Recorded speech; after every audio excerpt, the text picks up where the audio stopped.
On behalf of the City of Half Moon Bay, Techonomy, and the Ritz-Carlton, welcome to our fair community. And thank you to the folks at Techonomy for organizing this conference. Can we give them a round of applause? The good folks here asked me to spend a few minutes with you, giving you a little bit of the local culture, the local history, some of the challenges we deal with at the intersection of society, business, and technology. So without further ado, I'll jump into some of that. So this is Coastal Life today. You may recognize some of these bluff tops, but what you may not know is the Ohlone Indians inhabited this area for thousands of years before Westerners discovered the West Coast. And one of the byproducts of their life here, they interacted with each other socially, north to south, along what is now the California Coastal Trail.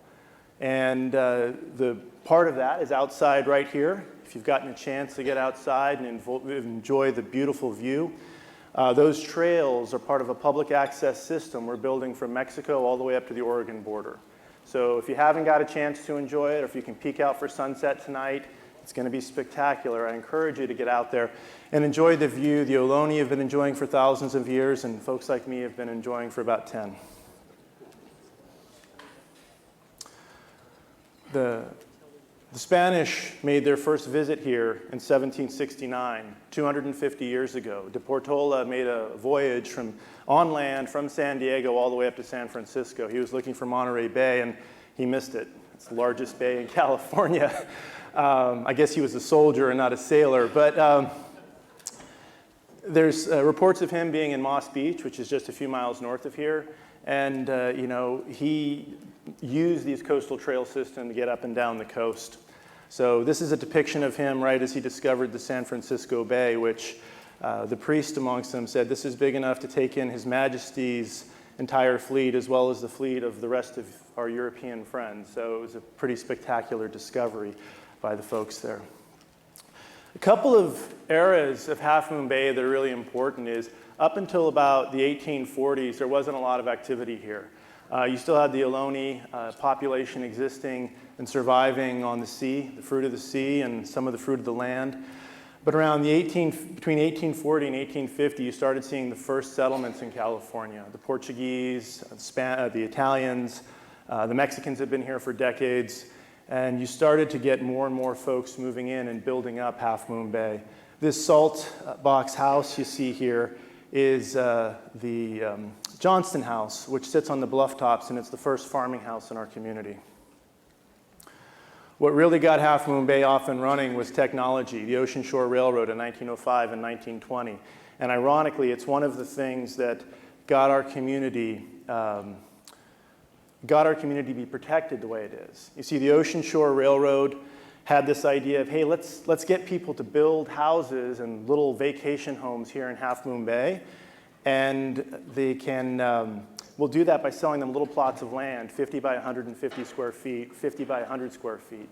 There's not a lot you can do with that, but they would give these away with newspaper subscriptions, anything they could do to get people to reach the beach, they would do that. The irony is, it's actually slowed down the pace of development in here in Half Moon Bay. So we had a chance to catch up and figure out what we could do as more and more people wanted to come here.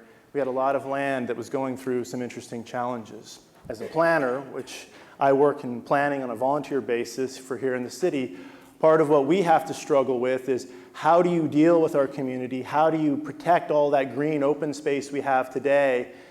And how do you protect, what do you do with these imaginary parcels that we have that are, in theory, developable, but they're so small you can't do anything with them. They have diverse ownership. They've been spread out amongst families. This is part of what we're looking at and trying to solve as a city of Half Moon Bay so we can keep this place great and amazing. So one of the things we've planned here is the Ritz-Carlton in Half Moon Bay. It's a fantastic property, and this is what it looked like back in 1973.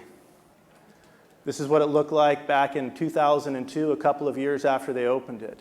And one of the interesting things that I'll leave you with is when you think about technology, at the time they thought armoring was a good idea for the shores.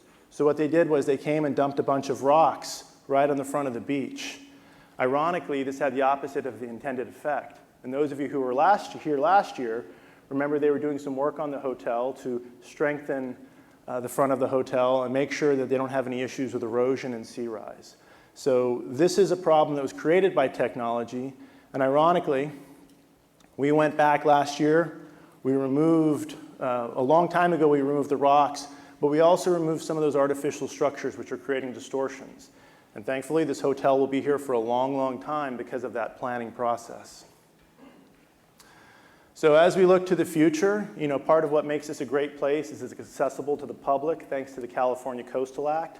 Some of you got to walk on the coastal trail with me this morning. I encourage you to get out there and take the walk north to south. It's an amazing view. And what we're working on over time is to build a coastal trail, not just from San Francisco down to Monterey, but all the way across the state of California, north to south. So thank you. I hope you enjoy the conference. And if you have any questions or you want a tour guide, happy to help.